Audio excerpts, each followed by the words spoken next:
I was a curious soul, always fascinated by the darker corners of the internet. So, when I stumbled upon whispers about the infamous dark web, I couldn't resist exploring. It was a chilly night, the kind that makes you want to curl up under blankets. But I was drawn to my computer, eager to uncover the secrets lurking in the shadows of the web. I navigated through layers of encrypted networks, my heart pounding with anticipation. The screen filled with cryptic links, promising access to forbidden knowledge and untold mysteries. I delved deeper, ignoring the warnings that echoed in my mind. The dark web was a maze of forbidden territories, a realm where anonymity reigned supreme. As I clicked through various sites, I came across a forum, a place where users shared stories, myths, and whispers of the darkest kind. Some claimed to have seen things that defied belief, while others warned of the price one paid for delving too deep. But curiosity fueled my desire to explore further. I stumbled upon a peculiar link, a live stream that promised an experience beyond comprehension. The screen flashed with a countdown timer, ticking away seconds until an unknown event. My heart raced with anticipation as the timer reached 0. The screen flickered, and a chilling image emerged, a dark room with an ominous figure seated in front of a computer, face obscured by shadows. The figure spoke in a hushed, raspy voice, inviting viewers to witness a sinister ritual. Mesmerized and terrified, I couldn't look away. The figure began a disturbing incantation, and as the incense smoke billowed, the room darkened. I was about to exit the stream when suddenly, the screen glitched, and the figure turned its attention toward the camera. It felt as though its piercing gaze locked onto mine, chilling me to the bone. "Who dares to trespass in this realm?" the figure hissed, its words echoing through the speakers. I frantically tried to close the browser, but the screen remained frozen. Panic set in as the figure's voice reverberated through the room. "You seek forbidden knowledge, but you are not prepared for what lies ahead," it whispered, sending a shiver down my spine. Suddenly, the lights in my room flickered, and a sense of dread enveloped me. The figure on the screen seemed to grow larger, as if it were stepping out from the monitor. I stumbled backward, knocking over my chair. The room plunged into darkness, the only illumination coming from the screen, which now seemed to emanate an otherworldly glow.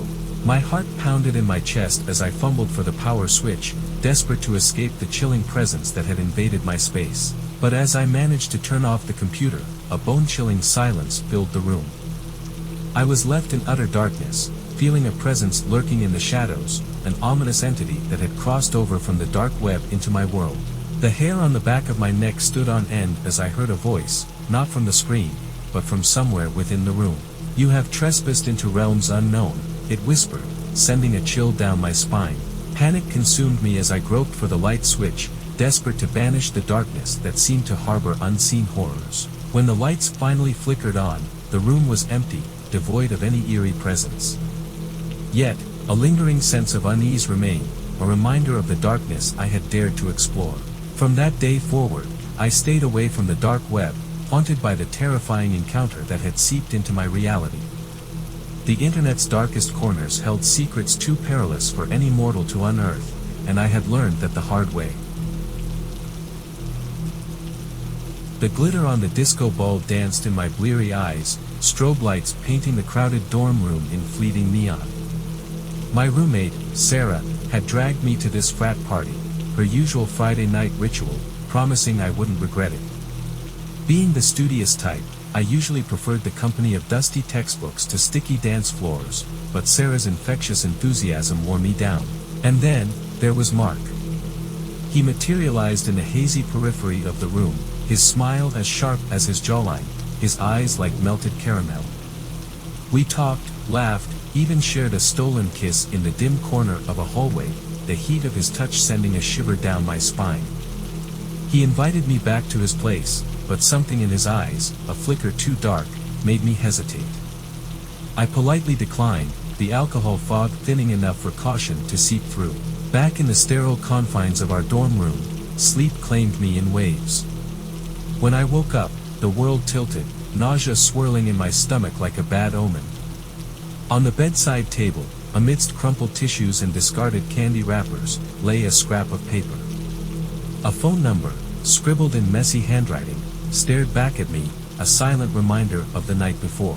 My head throbbed, and a cold sweat prickled my skin. I called the number, half expecting a voicemail, half dreading an answer. But the voice that greeted me was Mark's, smooth and familiar, tinged with surprise. He invited me over again, his words laced with a subtle pressure I couldn't ignore. That's when the memories came flooding back, a kaleidoscope of flashing lights and dizzying laughter. My phone slipped from my clammy hand, clattering onto the floor. The nausea returned, a metallic taste rising in my throat. Panic clawed at me, a primal instinct screaming danger. The next thing I remember was the blinding flash of red and blue lights, the blur of uniformed figures crowding around my bed. My head spun, the sterile smell of disinfectant burning my nostrils. A kind-faced nurse explained I'd had an allergic reaction, a rare one, triggered by bodily fluids from decaying flesh. My heart stuttered in my chest. Decaying flesh. Sarah, her face etched with worry, squeezed my hand. Then, the whispers started, carried by the hushed murmurs of the nurses. 2 decomposing bodies, Mark's apartment, a gruesome discovery. The pieces clicked into place, the phone number, the invitation, the unease. I had danced on the precipice of a nightmare, a whisper away from becoming another statistic in Mark's macabre collection. The world tilted again, this time with horror, not dizziness. The investigation confirmed my suspicions. Mark, the charming party boy, was a monster in disguise, his apartment a tomb for his victims. I wasn't the first he had targeted, just the one who, unknowingly, brushed against his darkness and lived to tell the tale. The days that followed were a blur of grief, fear, and a strange, unsettling gratitude. The brush with death had etched itself onto my soul, a stark reminder of the fragility of life and the insidiousness of evil that can lurk beneath the most charming facades. My world shrank, the once vibrant campus halls now haunted by the ghosts of what could have been. I learned to trust my instincts, to listen to the whispers of unease that flicker in the shadows before they engulf you in darkness. The experience changed me. I became less naive, more cautious, a shadow of the girl who had once danced with strangers in a disco ball haze. But somewhere beneath the fear, a spark of strength ignited. I stared into the abyss and blinked away the darkness. And while the party nights and carefree laughter became a distant memory, I learned a valuable lesson. The greatest danger sometimes isn't the darkness itself, but the seductive flicker of a smile that hides a monster within. Late one gloomy evening, my brother and I stumbled upon an old, dusty Ouija board in the attic.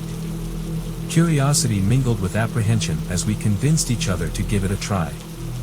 The planchette moved unnervingly, spelling out messages that seemed to emanate from the beyond. Chilled to the bone, we hastily abandoned our paranormal endeavor. Word spread of the eerie encounter, reaching the ears of my friend, whose cousin dared to dabble with the same Ouija board. As the planchette danced, his cousin's world turned sinister. Shadows lingered, and whispers haunted every corner. Terrified, he swore off the board, but the scars of those encounters lingered. Undeterred by the warnings, a group of friends decided to unlock the mysteries of the Ouija.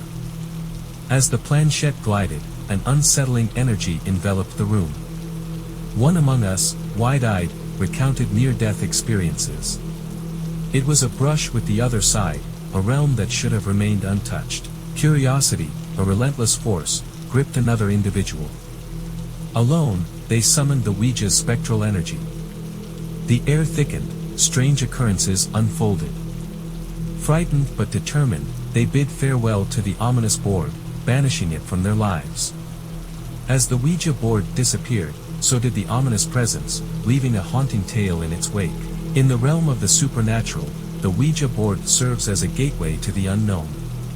But beware, for once that portal is opened, the line between the living and the spectral blurs, and the consequences are nothing short of chilling. The sun hung low, casting long shadows across the still waters of the pond. It was my usual fishing spot, a place of solitude and quiet contemplation. But today, the silence felt heavy, oppressive. As I cast my line, a figure emerged from the trees, a dark silhouette against the fading light. My heart skipped a beat. He was a man, lean and weathered, his gaze fixed on me like a predator sizing up its prey. I offered a nervous wave, a smile stretching awkwardly across my face. He didn't return the gesture, just continued staring, a chilling half-smile playing on his lips. The seconds stretched into an eternity, each tick of my watch a hammer blow against my already pounding heart. I tried to focus on my fishing, casting and reeling with exaggerated motions, but his unwavering gaze made my skin crawl. The man remained seated, a silent, unsettling counterpoint to the gentle lapping of the water. Finally, I couldn't bear it anymore. "It's getting late," I stammered, hoping my voice wouldn't betray my rising fear. "Think I'll head home." He stood up slowly, the movement fluid and predatory. I watched, frozen, as his hand dipped beneath his flannel shirt. My breath hitched. A glint of silver caught the fading sunlight. It was a gun, the unmistakable outline chilling me to the bone. Panic, hot and raw, surged through me. I didn't wait for him to react. I spun on my heel and ran, the sound of my own pounding feet echoing in my ears. My lungs burned, limbs pumped like pistons, but I didn't dare look back. Every rustle of leaves, every snap of a twig, sounded like pursuit. Reaching my house, I fumbled with the keys, bursting inside and slamming the door shut. Darkness enveloped me, suffocating and strangely comforting. I flicked on every light, the house suddenly ablaze against the encroaching night. But every shadow, every creak of the floorboards, became a potential threat. The night stretched on, each tick of the clock an agonizing reminder of the terror I'd experienced. Exhausted, shaken, but determined not to show fear, I finally drifted off to sleep. Dawn brought a fragile calm, but the memory of the man's chilling smile, the glint of the gun, remained etched in my mind. Later that day, a police car pulled up outside my house. 2 officers, faces grim, asked about the man at the pond. My description triggered a flicker of recognition in their eyes. He was known, they said, a petty thief, a drifter with a violent streak. But they hadn't found him. The man at the pond never reappeared. But the fear he instilled lingered, a dark stain on my once peaceful haven. The stillness of the water now whispers his unspoken threats, a reminder that even in the most serene settings, danger can lurk just beneath the surface. This story isn't just about a creepy encounter. It's about the chilling reminder that sometimes, the quietest threats are the most terrifying. It's about trusting your instincts, listening to that inner voice that screams, danger, even when logic whispers otherwise. And it's about the strength we find within ourselves when faced with the unexpected, the terror that forces us to run, to fight, to survive. So, the next time you find yourself alone, in a seemingly harmless place, remember the man at the pond. Remember the silence that screamed, the smile that hid a gun. And remember, sometimes, the greatest monsters wear no masks, their darkness veiled in the most ordinary disguise. The bass vibrated through the floorboards, a rhythmic thud that pulsed through my skull like a bad migraine. It was 3:14 a.m., a time usually reserved for hushed whispers and the gentle murmur of rain. In my new apartment, it was the soundtrack to an unwelcome mystery. At first, I ignored it. I'd survived college dorm parties, construction zones, and the cacophony of city life. This was just another bump in the soundtrack of urban existence. But then came the drilling. Sharp, insistent bursts that felt like someone was chipping away at my sanity. Sleep became a foreign land. Each night, the music started, followed by the drilling, a macabre counterpoint to the symphony of sirens and honking horns. I complained to the building manager, a gaunt man with eyes that always seemed to avoid mine. "New tenants must be renovating," he muttered. "New tenants?" The apartment next door had been vacant for months, shrouded in darkness like a blind eye on the building's face. Yet, there it was, pulsating with life at ungodly hours. Finally, driven by a cocktail of sleep deprivation and morbid curiosity, I decided to confront the source. I stood before the unmarked black door, my hand hovering over the worn brass knob. Fear, coiling in my gut, whispered against confrontation. But the thought of another sleepless night, another night of bass-infused nightmares, spurred me on. I knocked, a tentative rap swallowed by the heavy oak. No answer. I called out, "Hello? Anyone there?" Silence. Just the faint whisper of music seeping through the cracks in the door. Frustration flared.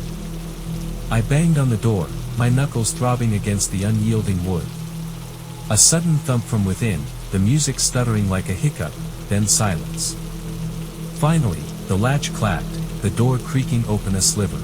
4 faces stared back at me, 4 pairs of eyes reflecting the dim hallway light. The air crackled with tension, their expressions a strange mix of annoyance and something darker, something predatory. "Can I help you?" One of them spoke, his voice rough like sandpaper. His eyes, however, were the most unsettling, milky white orbs devoid of pupils, staring into my soul like hungry ghosts. I stammered, "It's the music, the late night. I just wanted to ask you to." The man laughed, a harsh, grating sound that sent shivers down my spine. "Music? Drilling? We haven't been doing anything of the sort." The others shifted, their movements synchronized, almost practiced. They took a step forward, the space between us a chasm of unease. My fight-or-flight instinct screamed, urging me to turn and run. But my feet were rooted to the spot, fear turning my limbs to lead. "Are you sure?" I croaked, my voice barely a whisper. Another man, tall and gaunt, with a jagged scar slicing across his cheek, leaned closer. His breath, fetid and acrid, washed over me like a foul wave. "Absolutely certain," he hissed. "Now, why don't you go back to your little box and leave us to our..."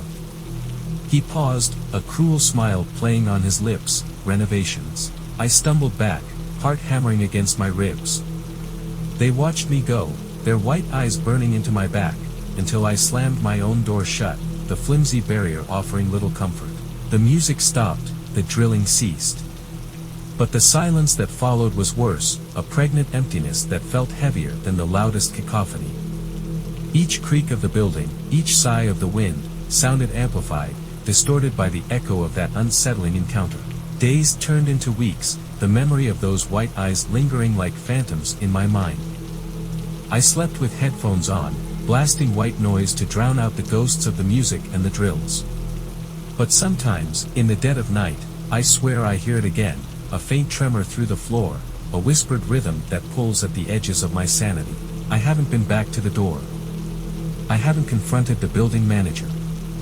The fear, a cold, clammy hand around my throat, keeps me trapped. But I know, with a chilling certainty, that the apartment is anything but empty. Something lurks behind that black door, something with milky eyes and unsettling secrets. And as long as I stay in this building, it will remain there, a silent nightmare just a wall away, waiting for the next tenant to investigate, the next knock to come. So, remember my story, my fellow insomniacs, my nocturnal neighbors. If you hear strange noises, late-night music, whispers in the walls, don't investigate. Don't knock. Turn on your white noise, crank up the music, and bury yourself under your thickest blankets. Because sometimes, the greatest horrors aren't the ones that scream and shout, but the ones that lurk in the shadows, shrouded in silence, waiting for the unwary to cross their threshold. Have you ever ventured into the unknown, only to encounter something inexplicable? Join me as I recount a chilling off-road journey that took a haunting turn. Amidst the darkness of a state park, a scream pierced the silence, unveiling a series of eerie events. This spine-tingling tale will leave you questioning what lurks in the shadows of the night. As I reflect on that fateful night, the memory sends shivers down my spine. It began as an adventurous escapade with friends, an off-road journey through the eerie expanse of the state park. Little did we know, the night held an inexplicable terror waiting to unfold. The moon hung low, casting an ethereal glow upon the rugged terrain as our car maneuvered through the winding trails. Laughter echoed amidst the darkness, drowned by the hum of the engine and the rustling of leaves. Our excitement was palpable, the thrill of the unknown fueling our enthusiasm. We talked and laughed, relishing the freedom of the secluded park, unaware of the lurking shadows waiting to engulf us. Suddenly, a high-pitched scream pierced the night, a sound so chilling it froze us in our tracks. We exchanged startled glances, hearts pounding in unison. The laughter faded, replaced by an unsettling silence. "Did you hear that?" Lily's voice quivered, her eyes wide with alarm. We peered into the darkness, our hearts racing. There, standing amidst the trees, was a figure, a silhouette etched against the moonlit backdrop. A chilling stillness enveloped us as we watched in disbelief. "Who's there?" I called out, my voice barely audible over the racing of my heart. No response came, only the haunting echo of the scream that lingered in the air. Fear crept in, the woods feeling more ominous with each passing moment. A sense of foreboding engulfed us, urging us to leave. But as we turned to head back to the car, our blood turned cold. Several figures, cloaked in hoodies, emerged from the shadows, encircling our vehicle in an eerie silence. Panic surged through us, adrenaline fueling our instincts. We knew we had to leave, and fast. "Get in. Now." Jake's voice broke the stillness, his urgency cutting through the night. Without a moment's hesitation, we scrambled into the car, our hearts pounding in synchrony. The engine roared to life as Jake revved it, the tires kicking up gravel in a desperate attempt to flee. The figures remained, their eerie stillness sending a chill down our spines. Their faces were hidden in the darkness, their intentions a menacing mystery. "Go. Go," Lily urged, her voice trembling with fear. The car lurched forward, racing through the winding trails. Fear gripped us, the shadows seeming to stretch menacingly, reaching out to engulf us. The figures lingered in our rearview mirror, their presence haunting our thoughts as we sped away, leaving the state park and its mysteries behind. The ride back was consumed by a tense silence, the weight of the unknown hanging heavy in the air. We dared not speak, each lost in our own thoughts, grappling with the inexplicable events that had transpired. Questions lingered, tormenting our minds. Who were those hooded figures? What was the source of that blood-curdling scream? And most importantly, what did they want from us? As we reached the safety of civilization, a nervous laughter erupted, a feeble attempt to dispel the lingering unease. But the memory of those hooded figures, lurking in the darkness, remained etched in our minds, a haunting reminder of a night we would never forget. It was a typical Friday night, the stars illuminating the vastness above as we set out for an off-roading adventure in the nearby state park. My friends and I sought the thrill of exploration amidst the darkness that enveloped the wilderness. The ambience was electric, filled with laughter and excitement, as our car navigated through the rugged trails. The night was young, and so were we, unaware of the eerie encounter that awaited us. Then, from the depths of the forest, a piercing scream shattered the tranquility. Our laughter ceased, replaced by an uneasy silence. We exchanged uncertain glances, trying to discern the source of the blood-curdling sound. There, amidst the trees, stood a figure, a silhouette swathed in darkness against the moonlit backdrop. My heart raced, and a chill ran down my spine as we gazed at this unexpected apparition. "Did you see that?" Lily's voice trembled, her eyes fixed on the mysterious figure. Fear gnawed at our composure, but before we could react, more unsettling sights awaited us. Several individuals, cloaked in hoodies, emerged from the woods, encircling our vehicle in an unsettling silence. Panic surged within us, and instinct urged us to flee. The sense of foreboding grew stronger, propelling us to escape this enigmatic situation. "Get in the car. Now." Jake's urgency echoed through the night, igniting a surge of adrenaline. Without a moment's hesitation, we scrambled into the car, our hearts pounding in unison. The engine roared to life as Jake revved it, tires screeching against the gravel in a desperate attempt to break free from this haunting spectacle.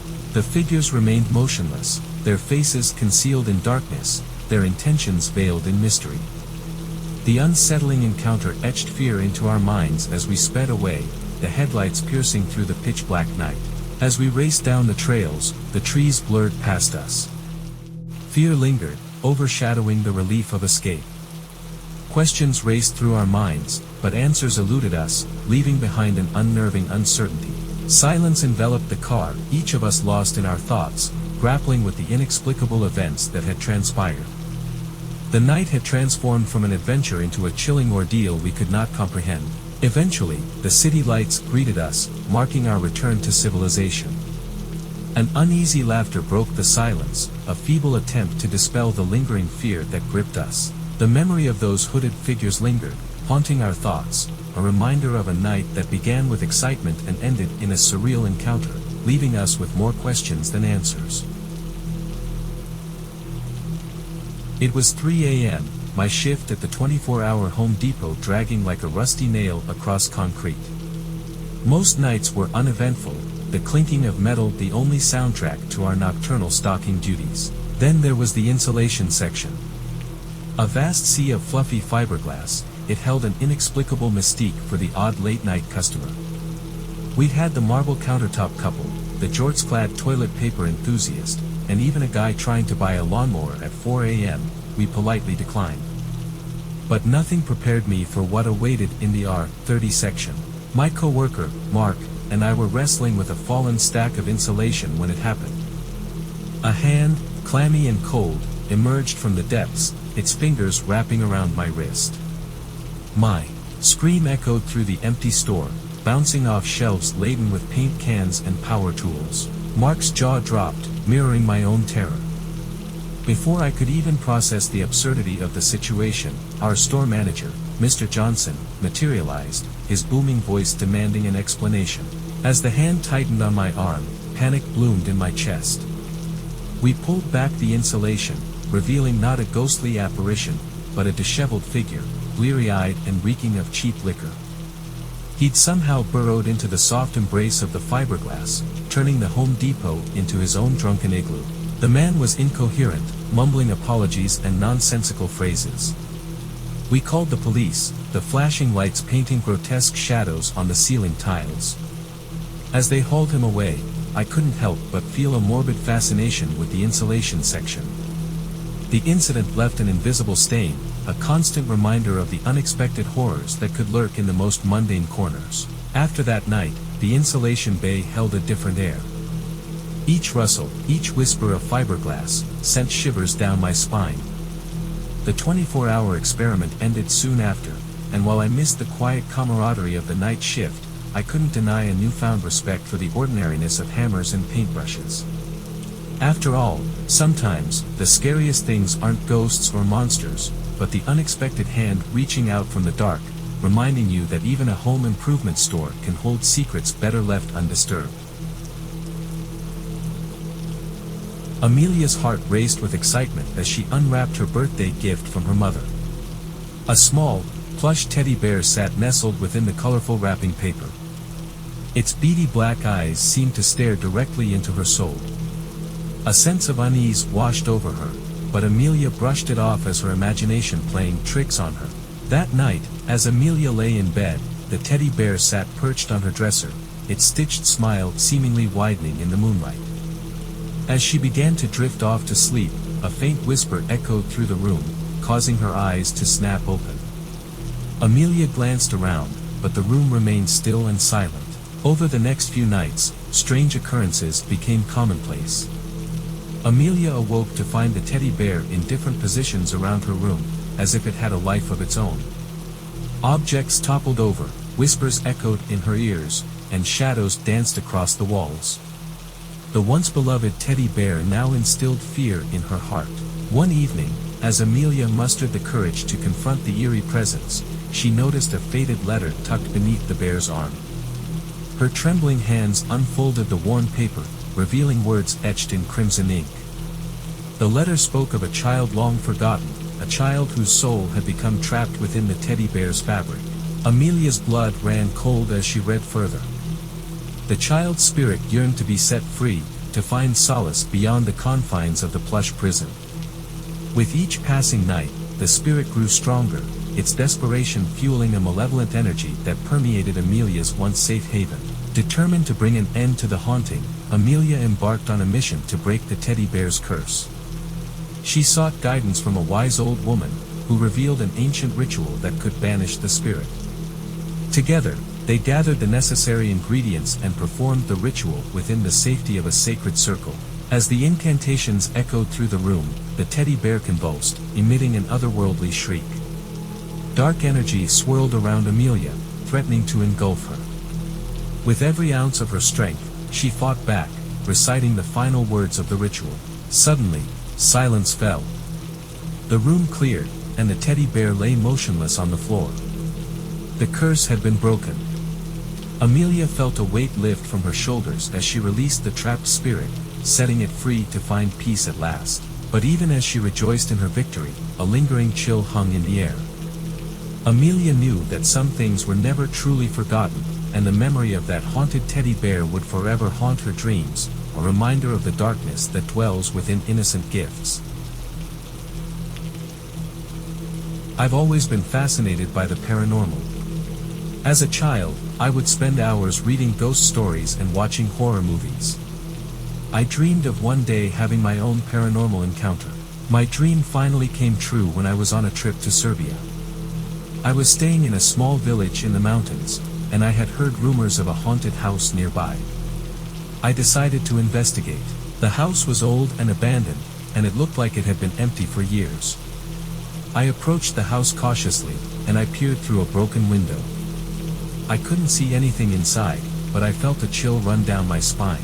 I took a deep breath and opened the front door. The house was dark and dusty, and the air was thick with the smell of decay. I made my way through the house, slowly and carefully.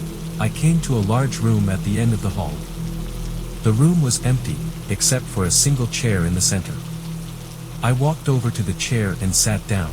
As soon as I sat down, I felt a cold breeze on my neck. I looked around, but I couldn't see anything.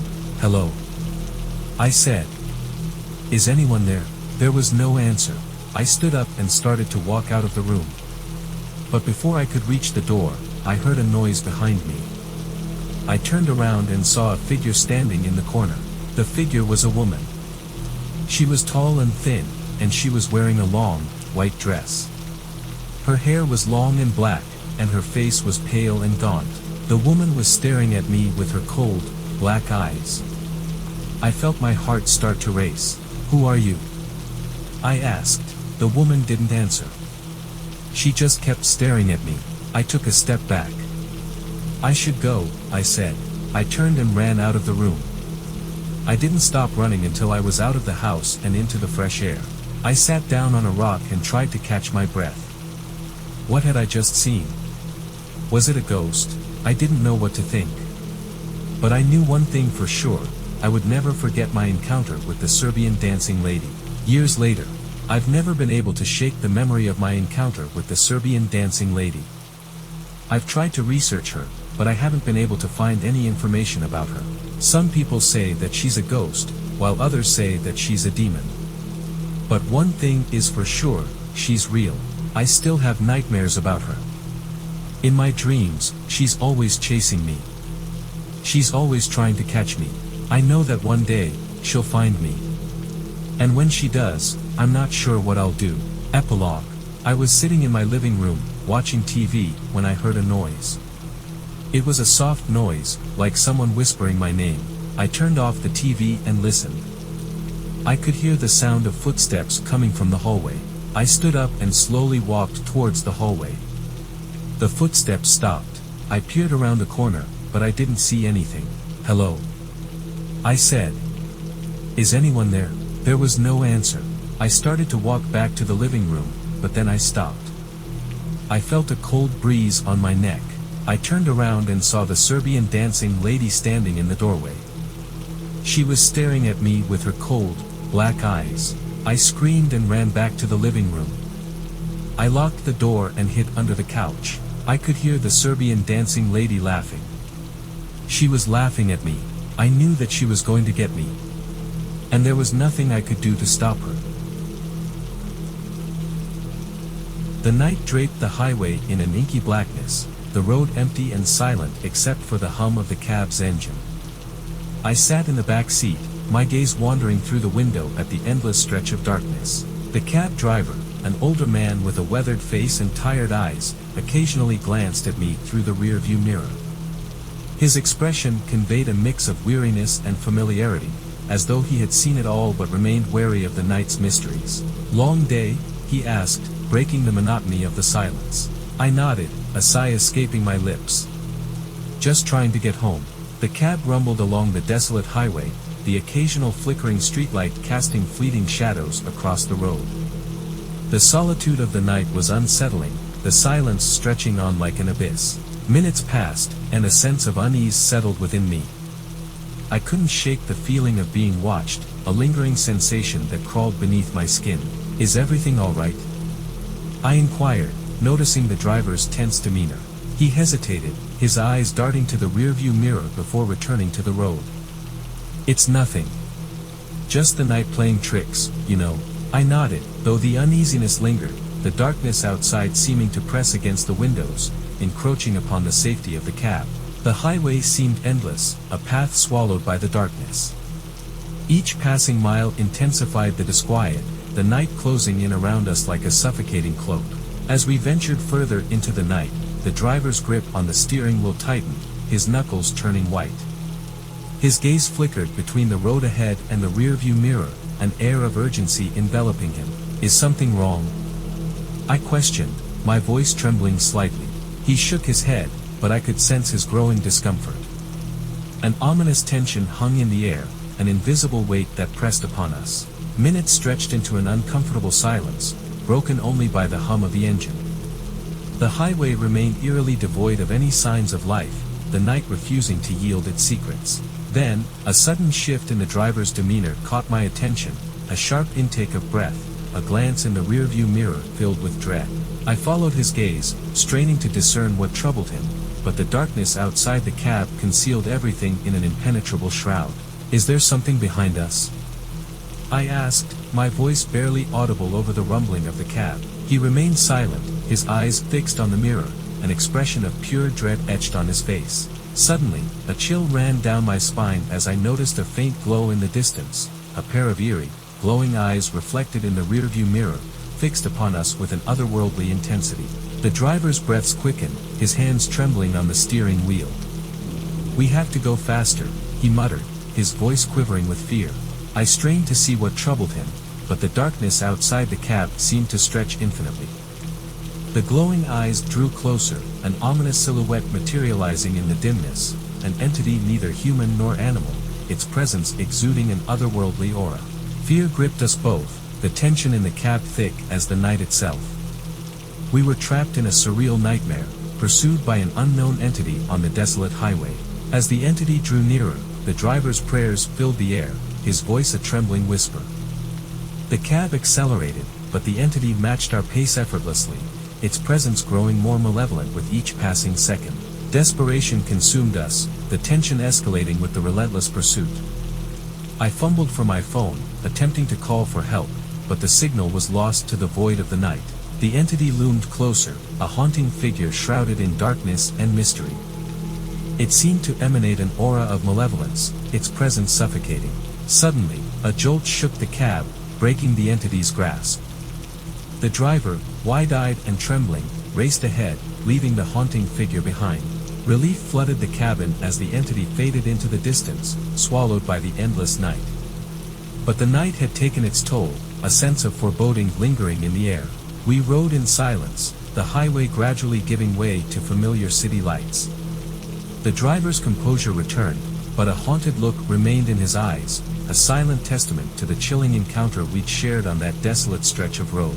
In the gripping silence of the night, our encounter with the unknown entity lingered, a tale to be retold, a story of the inexplicable on a dark and lonely highway.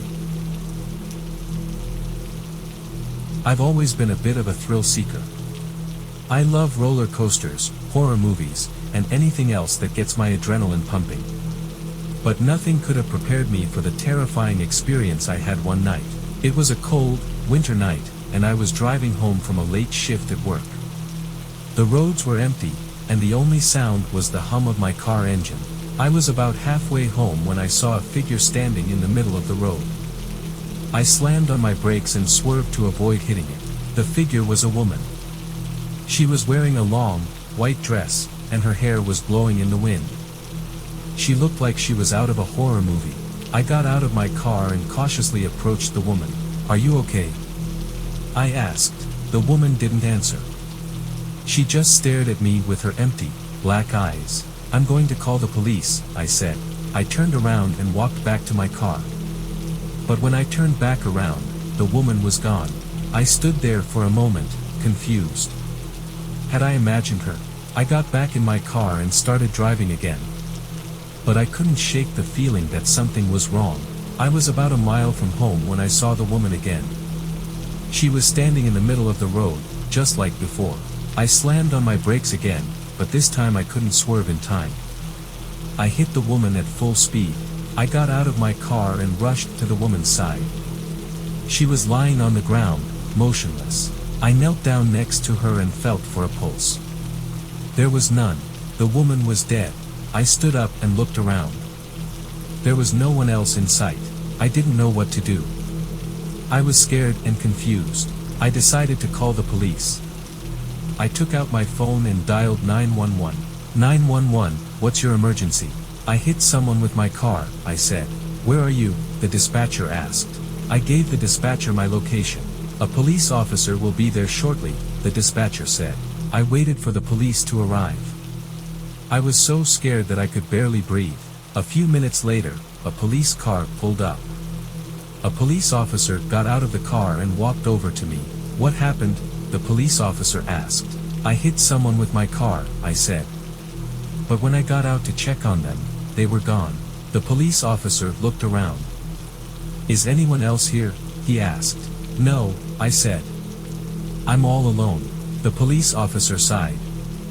This is going to be a difficult case to solve, he said. The police officer took my statement and then told me that I would have to stay at the police station until he could investigate further. I spent the rest of the night at the police station. The police officer never did find the woman's body. I was eventually released from the police station, but I was never the same again. I was constantly looking over my shoulder, afraid that the woman would reappear at any moment. I never found out who the woman was or why she was standing in the middle of the road that night. But I know one thing for sure, she was real. And she was deadly. I used to be a cop, patrolling a college campus in Houston. Now, this wasn't your typical beat. The place was under major construction, deserted at night except for me, my partner, and the occasional security guard. Radio signals were kaput thanks to the maze-like buildings, so we had a system, check-ins every 2 hours in the central courtyard. One night, I decided to prank my partner. Across the courtyard, a window beckoned. Sneaking through offices, I reached it, laser pointer aimed at her desk. Just as I was about to unleash my inner prankster, a jolt of pure terror shot through me. A 3-foot-tall shadow darted across the hallway, flitting from one office to the next. Weapon drawn, I lunged inside, expecting something. But the room was empty. No desk, no chair, no mischievous shadow person. Just nothing. Weeks later, a security guard joined our nightly routine. Meeting up at the courtyard for our 4 a.m. check-in, I felt a prickle of unease. I secured the push bar on the door leading out, figuring a quick exit might be necessary. Minutes ticked by, the guard tossing his cigarette butt. He mentioned needing his keys from across the courtyard. My partner and I approached the door. It was locked. Deadbolt locked. Panic surged. The guard, keyless, couldn't have done it. Here's the kicker, this deadbolt didn't autolock. And there was another weirdness, a specific door on our patrol route, notoriously difficult to open due to a broken closer. I'd wrestled it open earlier, intending to close it later. Walking back from the courtyard, guess what? Slam. The door shut itself, smooth as butter.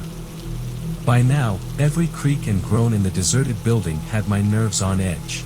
Then came the incident that truly rattled me. Patrolling a storage-heavy hallway, a mechanical room door swung open.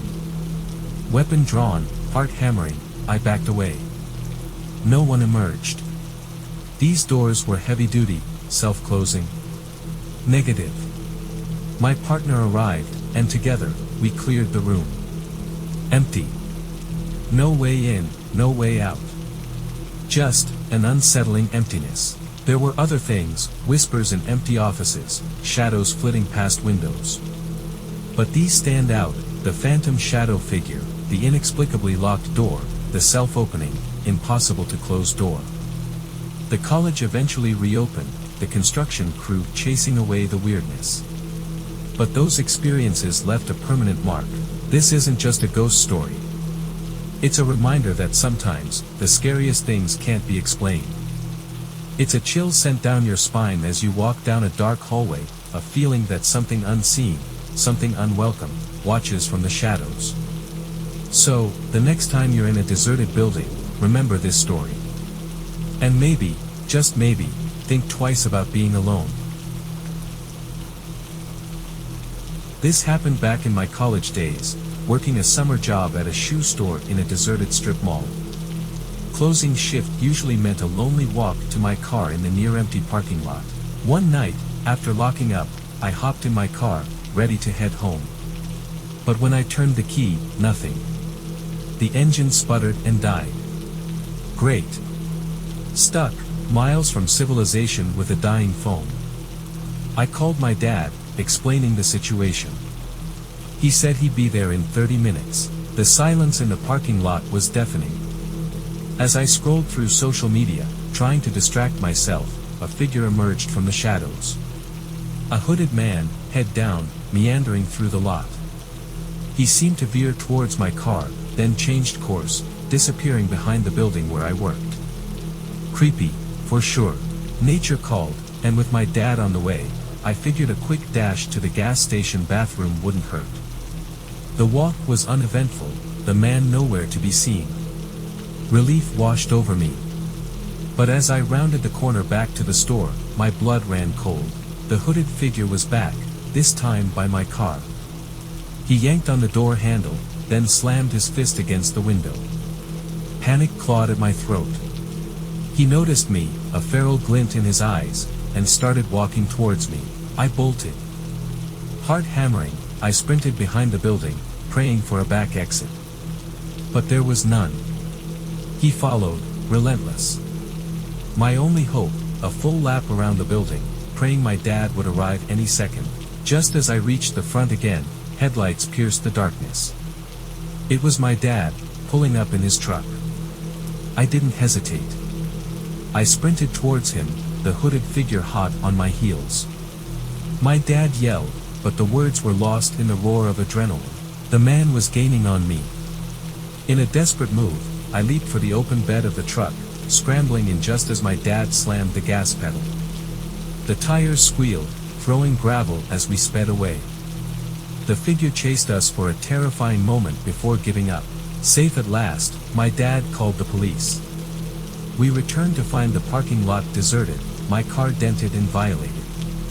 The man was gone, vanished without a trace. That night taught me a valuable lesson: trust your gut. And never underestimate the terror that can lurk in the shadows of an ordinary parking lot. This happened when I was just a teenager, 16 years old and fresh out of the nest with my first job, slinging burgers at a local diner. My parents, bless their hearts, let me use their ancient car, a rusty relic that sputtered and coughed more than it ran. It had a near-death experience once, but after some tinkering, it became my chariot, carrying me to and from school and work. One night, after a particularly long shift, I hopped in the car, eager to get home. The drive was usually a 15-minute cruise through the quiet countryside. But this time, 10 minutes in, disaster struck. The car sputtered, coughed its final cough, and died on the side of the road. Panic clawed at my throat. I was stranded, out in the middle of nowhere, with nothing but woods on either side. My phone, as if sensing the moment, chose that exact time to die. No signal, no way to call for help. The only sounds were crickets chirping and the occasional rustle of leaves in the wind. Every creak of a branch sounded like approaching footsteps. 10 minutes stretched into an eternity. Just as despair started to set in, I saw him. A figure emerged from the woods, half hidden behind a tree. A man with a beard, watching me intently. My heart hammered against my ribs. What was he doing out here, in the dead of night? The figure stayed put for a minute, then vanished back into the woods. Relief washed over me, but it was short-lived. 10 more minutes of agonizing silence, then, he was back. This time, he emerged from the trees and walked purposefully towards my car. He stopped at the edge of the ditch, a mere 10 feet away. My breath hitched. He tried the passenger door, then the driver's side. Terror choked me. I sank down in my seat, burying my face in my hands, praying he wouldn't break in. He rattled every door handle, then knocked on a window. Finally, he reached my driver's window and started banging on it with a sickening thud. Not a word. Just the sound of his relentless fists pounding against the glass. Then, a miracle. Headlights pierced the darkness, growing closer.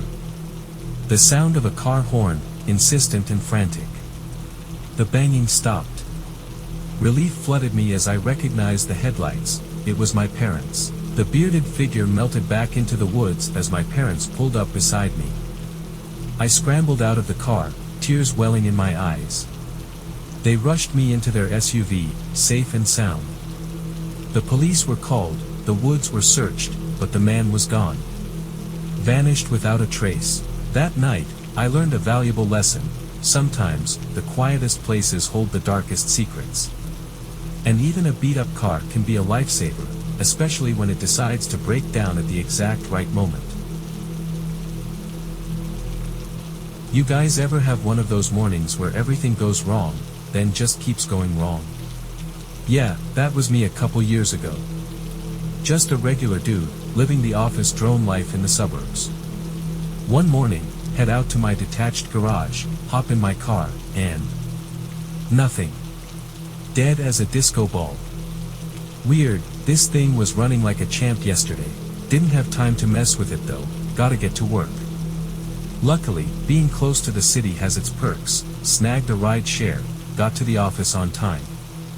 Work was work, nothing too exciting. Clocked out, another ride back home, and straight to the garage to see what gremlin possessed my car. Popped the hood, and folks, let me tell you, this wasn't a dead battery situation. This engine looked like it went 10 rounds with Mike Tyson. Wires spliced, parts missing, the whole mess. Who would do this? And more importantly, how did they even get in my locked garage? Standing there, fuming, I swear I saw something move out of the corner of my eye.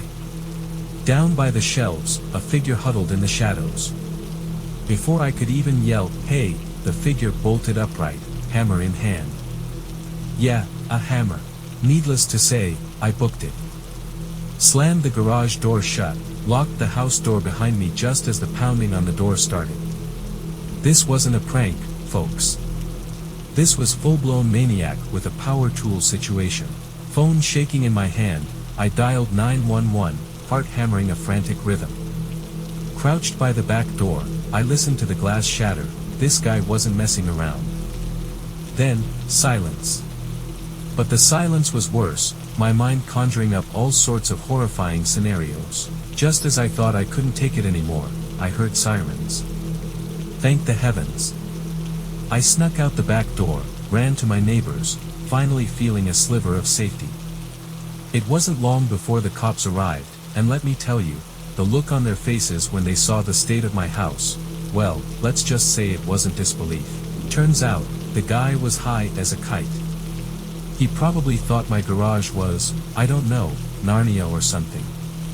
The cops hauled him away, and let me tell you, I haven't slept soundly since. My house was trashed, car totaled, but hey, at least I was alive. Just a friendly reminder, folks, never underestimate the power of a locked door and a good neighbor. And maybe a security system.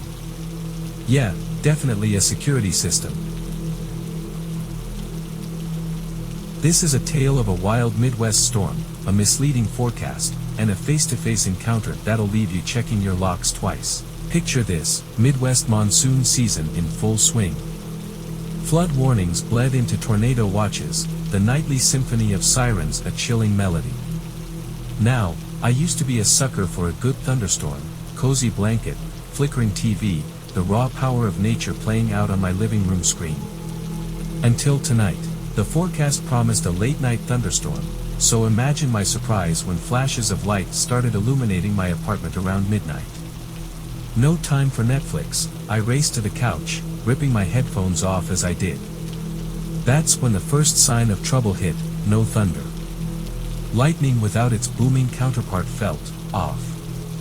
An unsettling silence punctuated by these explosive flashes. Curiosity gnawed at me. I tiptoed towards the kitchen, its large glass panels offering a panoramic view of the storm, or so I thought. For safety, I navigated the house by memory, the darkness outside amplifying the feeling of being cocooned within safe walls. But a strange unease crept in as the moonless night blurred the line between inside and out. Reaching the kitchen, I peered through the glass. No clouds, no storm, just the inky blackness of the night sky. But then, as my eyes adjusted, a horrifying truth shattered my sense of security. The next flash wasn't a distant storm, it was mere inches away, illuminating a face staring back at me from the other side of the glass. Just 5 feet separated us, a thin barrier, the only defense against whoever, or whatever, stood there. My blood ran cold. Terror choked any scream that might have escaped my throat. We were locked in a silent stare, a terrifying game of peekaboo with a stranger in the night. My mind raced, a prank gone wrong. A desperate break-in attempt.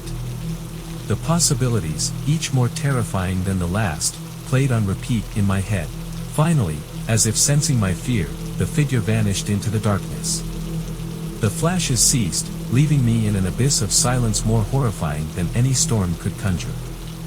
The next morning, a call to the police confirmed my worst fears. No signs of forced entry, no witnesses, just a chilling reminder that sometimes, the things that go bump in the night aren't storms at all. So, the next time you hear a weather warning, take it seriously. Because sometimes, what lurks outside is far more dangerous than the fury of nature itself. This is a story of good intentions, a strange language, and a haunting laugh that'll send chills down your spine. Picture it, rain lashing down, wipers straining to keep up, the cityscape a blurry mess. I, James, cruising along, when a lone figure emerges from the downpour. A young woman, soaked to the bone, desperation etched on her face. My conscience wouldn't let me pass her by. Pulling over, I offered a ride. Shivering, teeth chattering, she climbed in. Words were useless, her language, a melody I couldn't decipher, yet strangely beautiful. Despite the barrier, her gratitude shone through. Metro station, she blurted out in English, a beacon in the storm. No questions asked, I turned towards the city center. The rain became a relentless drum solo, the journey an eerie symphony. Time stretched, fueled by the downpour and my determination to get her where she needed to be. Finally, a gas station loomed through the haze, a chance to refuel, both car and spirit. Eerie quiet hung in the air, save for the rain's incessant drumming. The office lights flickered ominously, adding to the unsettling atmosphere. Hoping for a quick top-up, I ventured out, leaving her in the car. But when I returned, the passenger seat gaped empty. Had she gotten impatient? Found another ride? Confused, I shrugged it off and continued my journey. The city lights thinned, replaced by deserted stretches of asphalt. Then, a flicker in the rearview mirror, a familiar figure on the roadside. The same girl, the same desperate plea in her eyes, but this time with a twist, a chilling smile stretched across her face. My heart hammered against my ribs. Confusion morphed into fear as I drove past, a quick glance revealing her in the mirror, bathed in the car's glow, a full-blown, unsettling laugh erupting from her. Like a horror movie cliché, a wave of terror washed over me. Foot on the gas, I sped away, not daring to look back. Finally, the familiar sight of my driveway greeted me. The house, a beacon of warmth against the storm, couldn't quell the unease gnawing at me. The image of her laughter, echoing through the rain, replayed in my mind.